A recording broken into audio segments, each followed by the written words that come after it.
లేవీకాండము 23వ అధ్యాయము. మరియు యెహోవా మోషేకు ఇలాగు సెలవిచ్చెను. నీవు ఇశ్రాయేలీయులతో ఇట్లనుము, మీరు చాటింపవలసిన యెహోవా నియామక కాలములు ఇవే. ఈ కాలములందు మీరు పరిశుద్ధ సంఘములుగా కూడవలెను. నా నియామక కాలములు ఇవి. 6 దినములు పనిచేయవలెను. వారము వారము 7వ దినము విశ్రాంతి దినము. అది పరిశుద్ధ సంఘపు దినము.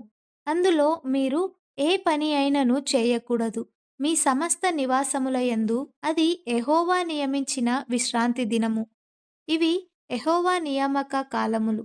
నియమించిన కాలములను బట్టి మీరు చాటింపవలసిన పరిశుద్ధ సంఘపు దినములు ఇవి.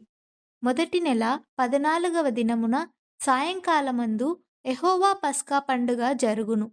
ఆ నెల 15వ దినమున యెహోవాకు పొంగని రొట్టెల పండుగ జరుగును. 7 దినములు మీరు పొంగని వాటినే తినవలెను. మొదటి దినమున మీరు పరిశుద్ధ సంఘముగా కూడవలెను. అందులో మీరు జీవనోపాధి అయిన ఏ పనియు చేయకూడదు. 7 దినములు మీరు యెహోవాకు హోమార్పణము చేయవలెను. 7వ దినమున పరిశుద్ధ సంఘముగా కూడవలెను. అందులో మీరు జీవనోపాధి అయిన ఏ పనియు చేయకూడదని వారితో చెప్పుము. మరియు యెహోవా మోషేకు ఇలాగు సెలవిచ్చెను.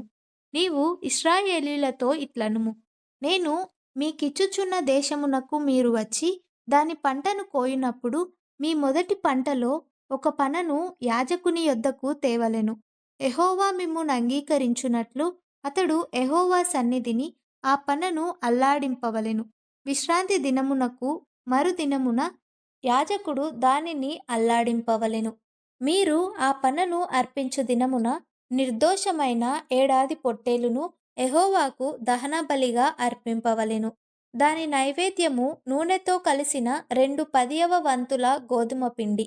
అది యెహోవాకు ఇంపైన సువాసన గల హోమము. దాని పానార్పము 3 ద్రాక్షారసము. మీరు మీ దేవునికి అర్పణము తెచ్చువరకు ఆ దినమెల్లా మీరు రొట్టెయేమి, పేలాలేమి, పచ్చని వెన్నులేమి తినకూడదు. అది మీ తరతరములకు మీ నివాస స్థలములన్నిటిలో నిత్యమైన కట్టడ. మీరు విశ్రాంతి దినమునకు మరునాడు మొదలుకొని, అనగా అల్లాడించు పనను మీరు తెచ్చిన దినము మొదలుకొని 7 వారములు లెక్కింపవలెను. లెక్కకు తక్కువ కాకుండా 7 వారములు ఉండవలెను. 7వ విశ్రాంతి దినపు మరుదినము వరకు మీరు 70 దినములు లెక్కించి యెహోవాకు క్రొత్త ఫలముతో నైవేద్యము అర్పింపవలెను. మీరు మీ నివాసములలో నుండి తూములో 2/10వ వంతుల పిండి గల 2 రొట్టెలను అల్లాడించు అర్పణముగా తేవలెను. వాటిని గోదుమ పిండితో చేసి పులియబెట్టి కాల్చవలెను. అవి యెహోవాకు ప్రథమ ఫలముల అర్పణము. మరియు మీరు ఆ రొట్టెలతో నిర్దోషమైన 7 ఏడాది మగ గొర్రె పిల్లలను, 1 కోడె దూడను, 2 పెద్ద పొట్టేళ్లను అర్పింపవలెను. అవి వారి నైవేద్యములతోనూ వారి పానార్పణములతోనూ దహనబలి అయి యెహోవాకు ఇంపైన సువాసన గల హోమమగును. అప్పుడు మీరు మేకలలో 1 పోతును పాపపరిహారార్థ బలిగా అర్పించి 2 ఏడాది గొర్రె పిల్లలను సమాధాన బలిగా అర్పింపవలెను. యాజకుడు ప్రథమ ఫలముల రొట్టెలతో వాటిని ఆ 2 పొట్టేళ్లను యెహోవా సన్నిధిని అల్లాడింపవలెను. అవి యెహోవాకు ప్రతిష్ఠింపబడినవై యాజకునివగును. ఆనాడే మీరు పరిశుద్ధ సంఘముగా కూడవలెనని చాటింపవలెను. అందులో మీరు జీవనోపాధి అయిన ఏ పనియు చేయకూడదు. ఇది మీ సమస్త నివాసములలో మీ తరతరములకు నిత్యమైన కట్టడ. మీరు మీ పంట చేను కోయునప్పుడు మీ పొలము యొక్క ఓరలను పూర్తిగా కోయకూడదు. నీ కోతలో రాలిన పరిగెను ఏరుకొనకూడదు. బీదలకును పరదేశులకును వాటిని విడిచిపెట్టవలెను. నేను మీ దేవుడనైన యెహోవాను. మరియు యెహోవా మోషేకు ఇలాగు సెలవిచ్చెను. నీవు ఇశ్రాయేలీయులతో ఇట్లనుము, 7వ నెలలో మొదటి దినము మీకు విశ్రాంతి దినము. అందులో జ్ఞాపకార్థ శృంగధ్వని వినినప్పుడు మీరు పరిశుద్ధ సంఘముగా కూడవలెను. అందులో మీరు జీవనోపాధి అయిన ఏ పనియు చేయుట మాని యెహోవాకు హోమము చేయవలెను. మరియు యెహోవా మోషేకు ఇలాగు సెలవిచ్చెను. ఈ 7వ నెల 10వ దినము పాపము నిమిత్తమైన ప్రాయశ్చిత్తార్థ దినము. అందులో మీరు పరిశుద్ధ సంఘముగా కూడవలెను. మిమ్మును మీరు దుఃఖపరుచుకొని యెహోవాకు హోమము చేయవలెను. ఆ దినమున మీరు ఏ పనియు చేయకూడదు. మీ దేవుడైన యెహోవా సన్నిధిని మీరు మీ నిమిత్తము ప్రాయశ్చిత్తము చేసుకొనుటకై అది ప్రాయశ్చిత్తార్థ దినము. ఆ దినమున తన్ను తాను దుఃఖపరుచుకొనని ప్రతివాడు తన ప్రజలలో నుండి కొట్టివేయబడును. ఆ దినమున ఏ పనినైనను చేయు ప్రతివానిని వాని ప్రజలలో నుండకుండా నాశనము చేసేదను. అందులో మీరు ఏ పనియూ చేయకూడదు. అది మీ సమస్త నివాసములలో మీ తరతరములకు నిత్యమైన కట్టడ. అది మీకు మహావిశ్రాంతి దినము. మిమ్మును మీరు దుఃఖపరుచుకొనవలెను. ఆ నెల 9వ నాటి సాయంకాలము మొదలుకొని మరుసటి సాయంకాలము వరకు మీరు విశ్రాంతి దినముగా ఆచరింపవలెను.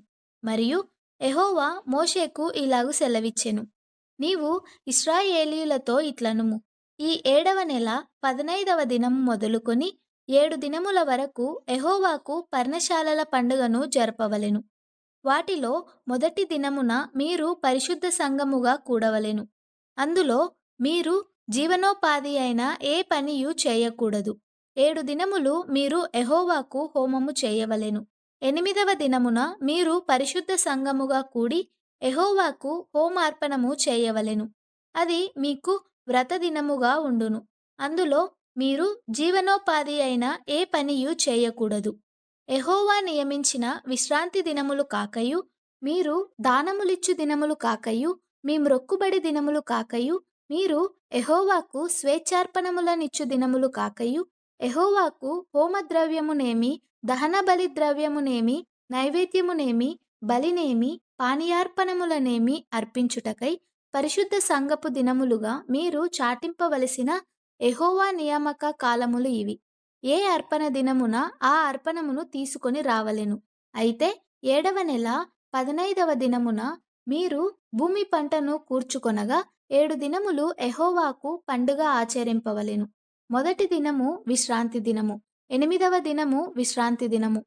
మొదటి దినమున మీరు దబ్బ పండ్లను, ఈతమట్టలను, గొంజి చెట్టు కొమ్మలను, కాలువల యొద్ద నుండు నిరవంజి చెట్లను పట్టుకొని 7 దినములు మీ దేవుడైన యెహోవా సన్నిధిని ఉత్సహించుచుండవలెను.